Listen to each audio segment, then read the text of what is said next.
नमस्कार, news plus देख रहे हैं आप। मैं हूं आपके साथ विरल। रुक करते हैं अब तक की बड़ी खबरों की ओर।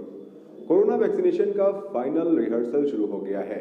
इस दौरान कोल्ड चेन पॉइंट से वैक्सीन ट्रांसपोर्टेशन का भी ट्रायल किया गया। सभी स्थलों पर हेल्थ टीम तैयार रही। इस दौरान स्वास्थ्य व प्रशासनिक अफसर पूर्वाभ्यास पर बारीकी से नजर रखते दिखाई दिए।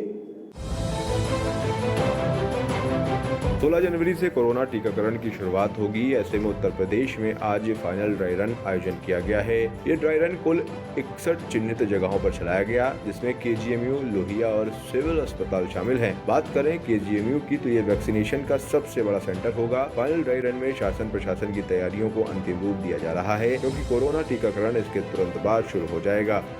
वहीं मुख्यमंत्री योगी आदित्यनाथ ने doctor Shyama Prasad Mukherjee civil hospital पहुंचकर ड्राई रन की तैयारियों को परखा। साथ ही जिलाधिकारी अभिषेक प्रकाश खुद केजीएमयू में तैयारियों का जायजा लेने पहुंचे, जिसके बाद डीएम अभिषेक प्रकाश ने कहा कि 16 से टीकाकरण की प्रक्रिया शुरू हो जाएगी, इसीलिए फाइनल ड्राई रन जरूरी था।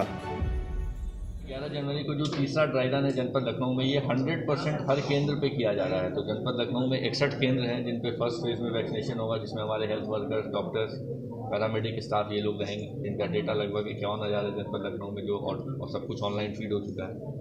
तो इन 61 केंद्रों पर 200 बूथ रखे गए हैं, जिनमें से हमारा सबसे बड़ा केंद्र केजीएमयू है। इसमें इस कलाम सेंटर बिल्डिंग में हमारे 4 तलों पर बूथ्स बनाए गए हैं, जो हमारे बने हुए हैं। इसमें टोटल 34 बूथ्स हैं। हर फ्लोर पे अलग अलग व्यवस्था रखी गई है। जो बेनिफिशरी जहाँ के रहेंगे, जब एक्चुअल वैक्सीनेशन होगा तो उनका ऑटो SMS भी उसमें चला जाएगा और उनको पता रहेगा कि हमारा केंद्र कौन है और हमारा बूथ कौन सा है और किस सेशन वाले डे हमारा वैक्सीनेशन होगा। इसमें एक पूरा प्रोटोकॉल है जिसको क्रमशः फॉलो भी किया जा रहा है 100%। सबसे पहला है प्रिलिमिनरी वेरिफिकेशन, जिसमें हमारी पुलिस की जो टीम रहती है उसके द्वारा वेरिफिकेशन वहाँ किया जाता है, कांस्टेबल होमगार्ड के द्वारा।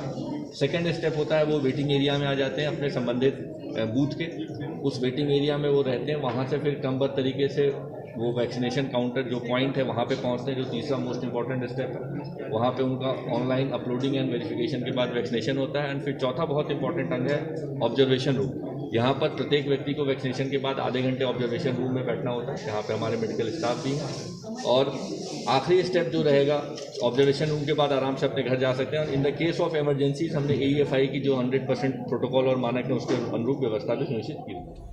व्यवस्थाओं को दुरुस्त करना हमारी प्राथमिकता होगी। कड़ी सिक्योरिटी में वैक्सीन सेंटर्स तक पहुंचेंगी। किसी भी तरह की व्यवस्था से निपटने के लिए हम तैयार हैं।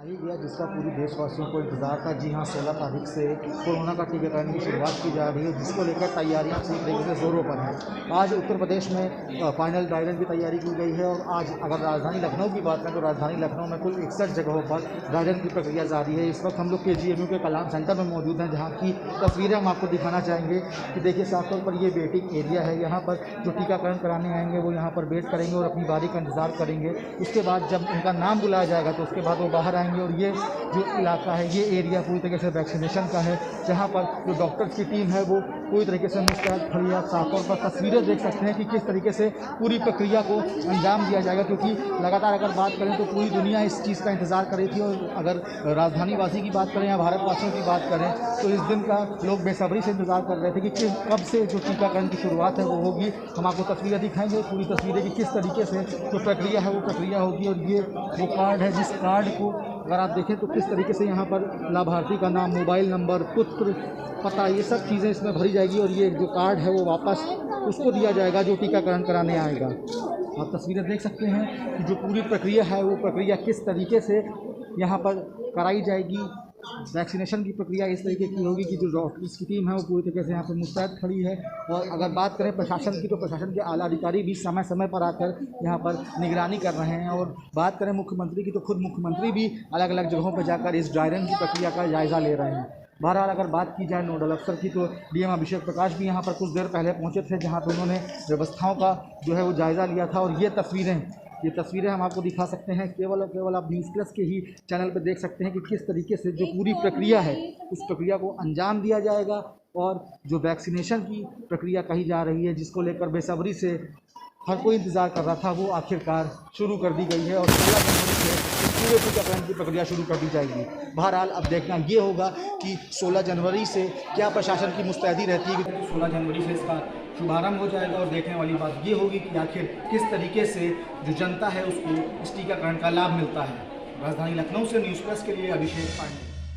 कोरोना संकट के बीच तेजी से पैर पसार रहे बर्ड फ्लू ने चिंता बढ़ा दी है। महाराष्ट्र के बाद दिल्ली में भी इसकी पुष्टि हो चुकी है। इसी के साथ केरल से शुरू हुआ बर्ड फ्लू अब तक 9 राज्यों को अपनी चपेट में ले चुका है। बर्ड फ्लू केरल के अलावा गुजरात, हरियाणा, मध्य प्रदेश, हिमाचल प्रदेश, राजस्थान, महाराष्ट्र, दिल्ली और उत्तर प्रदेश में पहुंच चुका है।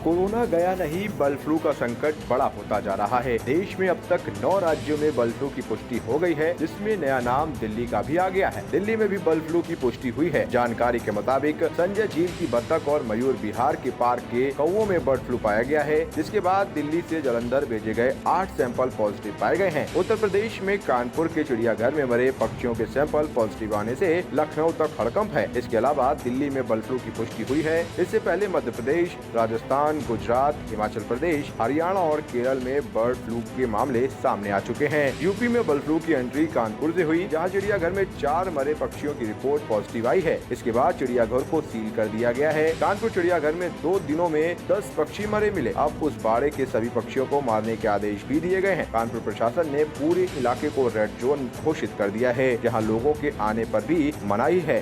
कानपुर का असर राजधानी लखनऊ में भी दिख रहा है। यहाँ सबसे ज्यादा चिंता लखनऊ चिड़ियाघर को लेकर है। बर्ड फ्लू के बढ़ते दायरे के बाद नवाब वाजिद अली शाह प्राणी उद्यान अलर्ट पर है। चिड़ियाघर में सभी पक्षियों के बाड़े को सैनिटाइज किया जा रहा है।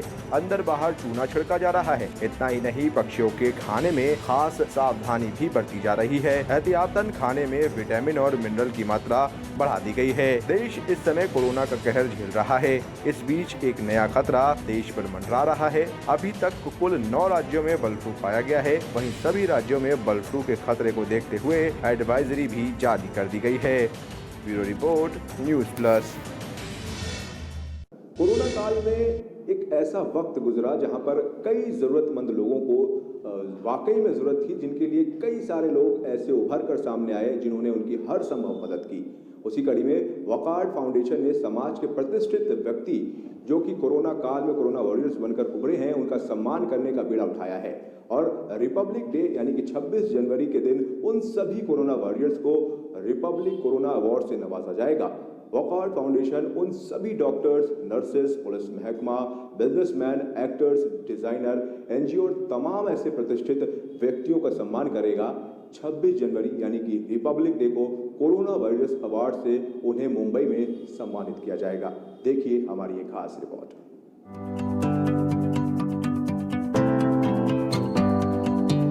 रिपब्लिक डे पर होगा रिपब्लिक कोरोना वॉरियर्स अवार्ड का आयोजन। वॉकार्ड फाउंडेशन करेगी कोरोना वॉरियर्स को सम्मानित।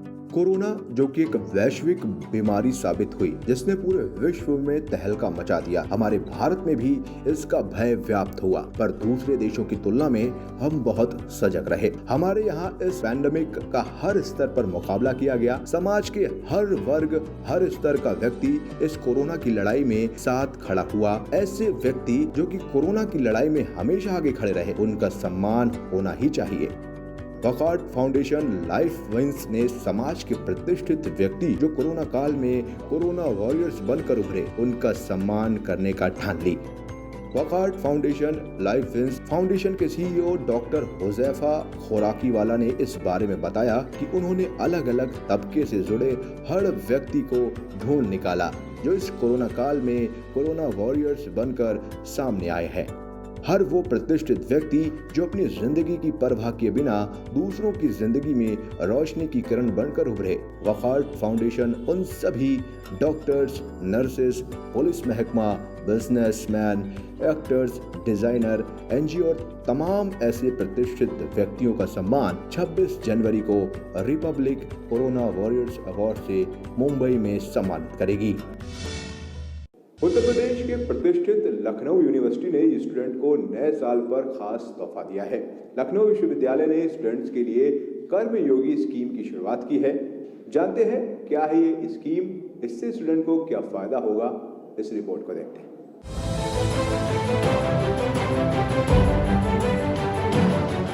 लखनऊ यूनिवर्सिटी ने अपने छात्रों के लिए कर्मयोगी योजना की शुरुआत की है। इस योजना के तहत लखनऊ यूनिवर्सिटी अपने छात्रों को कैंपस में ही पार्ट टाइम जॉब देगी। हर क्षेत्र में छात्र के विकास को बढ़ावा देने के लिए लखनऊ विश्वविद्यालय में कर्मयोगी योजना शुरुआत की गई है। इस योजना के अंतर्गत स्टूडेंट को पढ़ाई जारी रखने के साथ साथ पार्ट टाइम जॉब करने का अवसर भी मिलेगा, यानी यूनिवर्सिटी के सहयोग से पढ़ाई के साथ साथ अब वो कमाई भी कर सकते हैं। Dean of students welfare professor Poonam Tandon ने बताया कि कर्मयोगी योजना अर्न विल लर्न यानी कि पढ़ाई के साथ साथ कमाई को बढ़ावा देने के लिए तत्पर है। इससे छात्र श्रम की परिभाषा को भी समझेंगे। उन्होंने बताया कि इस योजना के अंतर्गत सभी स्ट्रीम के छात्रों को उन्हीं की फील्ड में इंटर्नशिप करने का अवसर भी मिलेगा। छात्र पढ़ाई के बाद 2 घंटे काम करेंगे और 300 रुपए कमाएंगे, यानी एक सेमेस्टर में वो लगभग 15,000 रुपए तक कमाएंगे, जो उसकी फीस में मदद करेगा।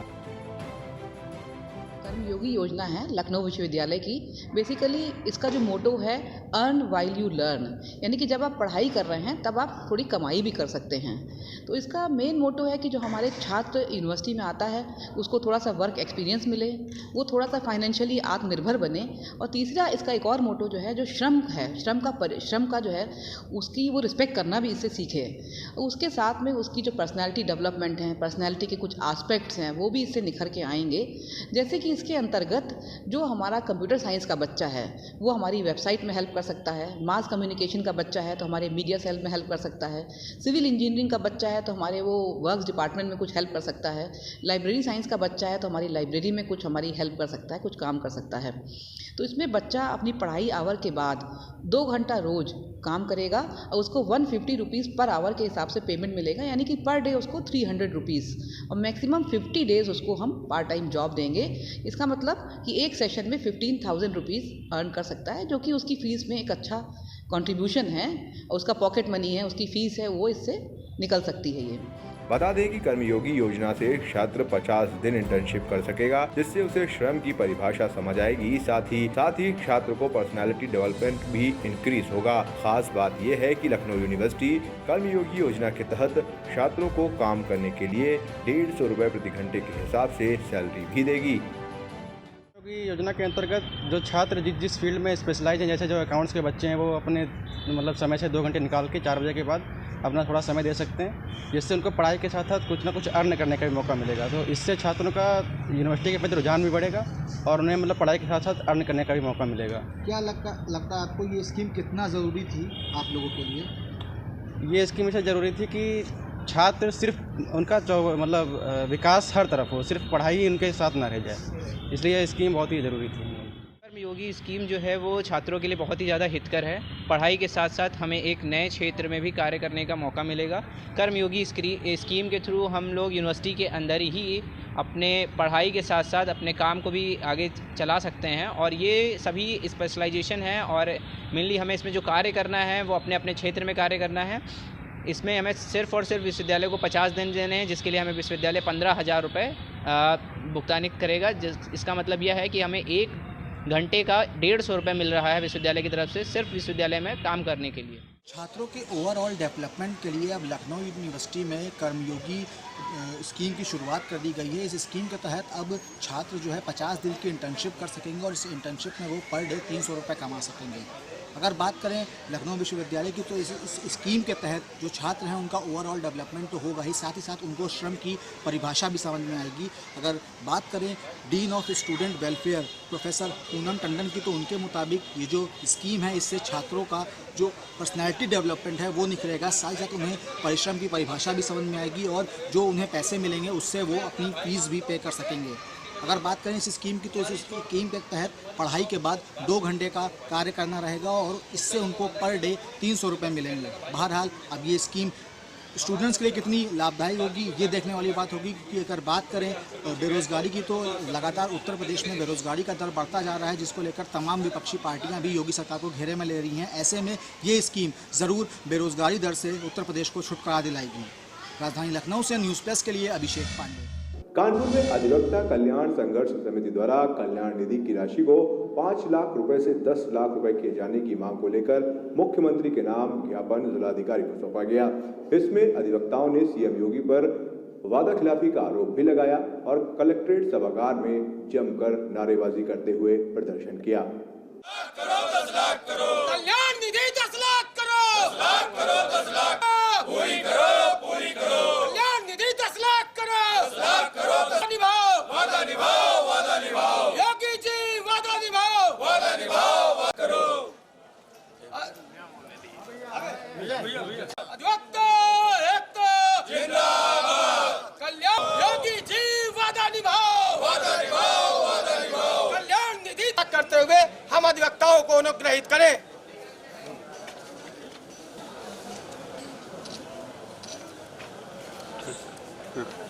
हम लोग वर्षों से अपनी अधिवक्ता कल्याण निधि जो 1989 से 1,25,000 है को बढ़ाने के लिए संघर्षरत थे।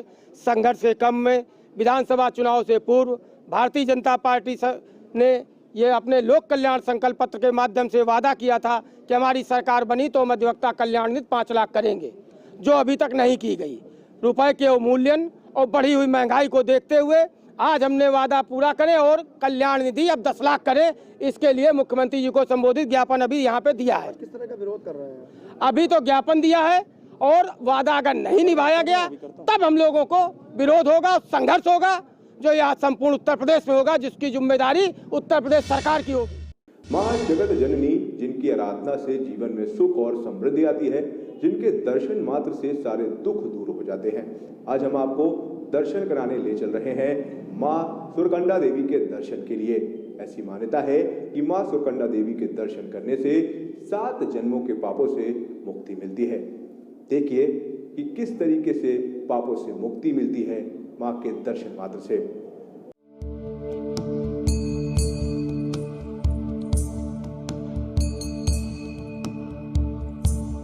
देवभूमि स्थित मां के इस मंदिर में एक बार जाने में 7 जन्मों के पापों से मुक्ति मिल जाती है। सुरकंडा देवी मंदिर के बारे में ये मान्यता बेहद प्रचलित है। सुरकंडा देवी एक हिंदुओं का प्राचीन मंदिर है। ये मंदिर देवी दुर्गा को समर्पित है, जो कि 9 देवियों के रूप में एक है। सुरकंडा देवी मंदिर 51 शक्तिपीठों में से एक है। सुरकंडा देवी मंदिर में देवी काली की प्रतिमा स्थापित है। ये मंदिर यूलीसाल गाँव, धनौल्टी, टिहरी जिला, उत्तराखंड, भारत में स्थित है। सुरकंडा देवी मंदिर धनौल्टी से 6.7 किलोमीटर और चंबा से 22 किलोमीटर दूरी पर स्थित है। इस मंदिर तक पहुंचने के लिए लोगों को कदुखाल से 3 किलोमीटर के पैदल यात्रा करनी पड़ती है। यह मंदिर लगभग 2757 मीटर की ऊंचाई पर स्थित है। सुरकंडा देवी मंदिर घने जंगलों से घिरा हुआ है और इस स्थान से उत्तर दिशा में हिमालय का सुंदर दृश्य दिखाई देता है। दक्षिण दिशा में देहरादून और ऋषिकेश शहरों का सुंदर नजारा देखा जा सकता है। यह मंदिर साल में ज्यादातर समय कोहरे से ढका रहता है। वर्तमान मंदिर का पुनः निर्माण किया गया है। वास्तविक मंदिर की स्थापना समय पता नहीं है। ऐसा माना जाता है कि यह बहुत ही प्राचीन मंदिर है। पौराणिक कथाओं के अनुसार देवी सती ने उनके पिता दक्षेश्वर द्वारा किए गए यज्ञ कुंड में अपने प्राण त्याग दिए थे। तब भगवान शंकर देवी सती के मृत शरीर को लेकर पूरे ब्रह्मांड में चक्कर लगा रहे थे। इसी दौरान भगवान विष्णु ने अपने सुदर्शन चक्र से सती के शरीर को 51 भागों में विभाजित कर दिया था, जिसमें सती का सर इस स्थान पर गिरा था। इसीलिए इस मंदिर को श्री सुरकंडा देवी मंदिर भी कहा जाता है। सती के शरीर भाग जिस स्थान पर गिरे थे, इन स्थानों को शक्तिपीठ भी कहा जाता है। Special desk news plus. फिलहाल मेरे यानी अब्दुल के साथ इस बुलेटिन में इतना ही। बाकी की खबरों को जानने के लिए आप देखते रहिए न्यूज़ प्लस। नमस्कार।